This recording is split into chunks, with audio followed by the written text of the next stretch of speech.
మనం ఇందాక డిస్కస్ చేసిన ప్రోగ్రామ్స్ని ఎగ్జిక్యూట్ చేయాలి. ఎగ్జిక్యూట్ చేయాలంటే మనము ఆన్లైన్ సి కంపైలర్ అని ఉంది కదా, అది తీసుకుంటున్నాను. చూడండి, తీసుకున్నాను. ఇప్పుడు మనం రాసిన same programme, relational operator same programme ఇక్కడ రాస్తాను, ఎగ్జిక్యూట్ చేసి చూపిస్తాను. చూడండి,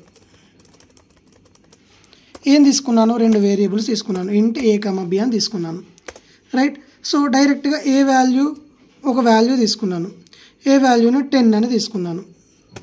అలాగే బి వాల్యూని 5 అని తీసుకున్నాను. రైట్. సో ఇప్పుడు మనము నేనేం చెప్పాను, printf a greater than b అనే కండిషన్ ట్రూ అయితే అది మనకి కాలన్లో %d అని ఇచ్చేసాము. అది కండిషన్ రైట్ అయితే మనకి ఏం ప్రింట్ అవుతుంది, 1 ప్రింట్ అవుతుంది. a greater than b అనేది 1 ప్రింట్ అవుతుంది. అది ఇప్పుడు ఒకసారి చెక్ చేద్దాం.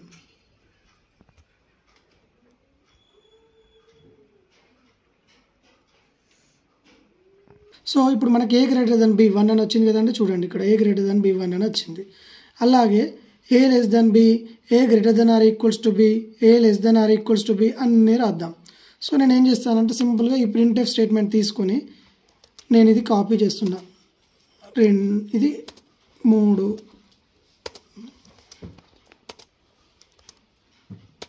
సో గ్రేటర్ దెన్ b అయిపోయింది కాబట్టి దీన్ని లెస్ దెన్ b అని రాస్తున్నా. లెస్ దెన్ b అని రాశాను. సో ఏ లెస్ దెన్ b అని రావాలి, 0 రావాలి. సెకండ్ మాత్రమే చూడండి, ఏ లెస్ దెన్ b 0 వచ్చి ఒక 1 చేద్దామండి. అన్నింట్లలో మనము ఏ లెస్ దెన్ b,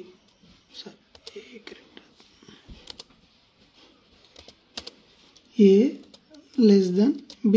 కాకపోతే ప్రతి ప్రింటివ్ స్టేట్మెంట్ని /n అని తీసుకుందాం. /n. ఓకేనా. ఇప్పుడు ఫస్ట్ ప్రింటివ్ స్టేట్మెంట్, సెకండ్ ప్రింటివ్ స్టేట్మెంట్ రెండే చూడండి. ఏ గ్రేటర్ దెన్ b 1 ఉంది, ఏ లెస్ దెన్ b 0 ఉంది. ఇప్పుడు next greater than or equals to b తీసుకుందాం. /n అని ఇచ్చాను. థర్డ్ లైన్లో /n అని ఇచ్చాను. ఇప్పుడు a greater than or equals to b, greater than or equals to b రైటే కదండి. అంటే ఏ వాల్యూ అనేది ఐదర్ గ్రేటర్ అవ్వచ్చు లేదా ఈక్వల్స్ అవ్వచ్చు. సో ఇది రైటే. సో దాని తర్వాత ఇది చూద్దాం, అన్నీ కలిపి ఒకటేసారి ఎగ్జిక్యూట్ చేసేద్దాం. /n ఇది a less than or equals to b, less than or equals to b. ఇదేంటి /n a equals to b, అంటే ఈక్వల్స్ టు అంటే నేను చెప్పాను డబల్ ఈక్వల్స్ టు వాడాలి.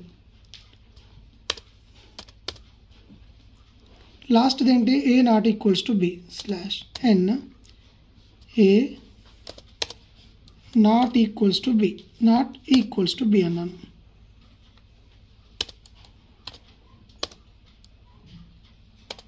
ఇప్పుడు చూద్దాం ఒకసారి కంప్లీట్ అవుట్పుట్. సో అక్కడ ఒక ఎర్రర్ వచ్చింది.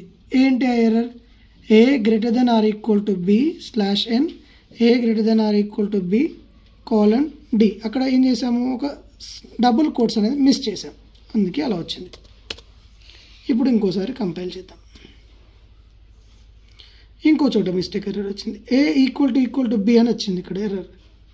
ఏ equal to b %d A equal to b తర్వాత ఇక్కడ గ్రేటర్ దెన్ కూడా ఉంది, అందుకు అట్లా వచ్చింది. ఇప్పుడు చూడండి.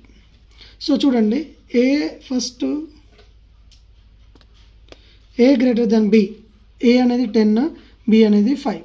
సో ఏ అనేది 10 గ్రేటర్ దెన్ 5 రైట్ కాబట్టి 1 వచ్చింది. 10 లెస్ దెన్ 5 రాంగ్ కాబట్టి 0 వచ్చింది. 10 greater than or equals to b right కాబట్టి 1 వచ్చింది. Less than or equals to b wrong కాబట్టి 0 వచ్చింది. ఏ ఈక్వల్స్ టు b అంటే 10 ఈక్వల్ టు 5 రాంగ్ కదా, 0 వచ్చేసింది. A not equals to b, sorry not equals to wrong రాశానండి, not equals to b, sorry not equals to b అని రాశాను. ఇప్పుడు మళ్ళీ ఒకసారి కంపైల్ చేద్దాం. చూడండి, a not equal to b ఏమొచ్చింది, 1 వచ్చింది. ఎందుకంటే 10 ఈజ్ నాట్ ఈక్వల్ టు 5 కాబట్టి 1 వచ్చింది. సో ఇది ఇంకొక ప్రోగ్రామ్. ఓకేనా అండి, రైట్.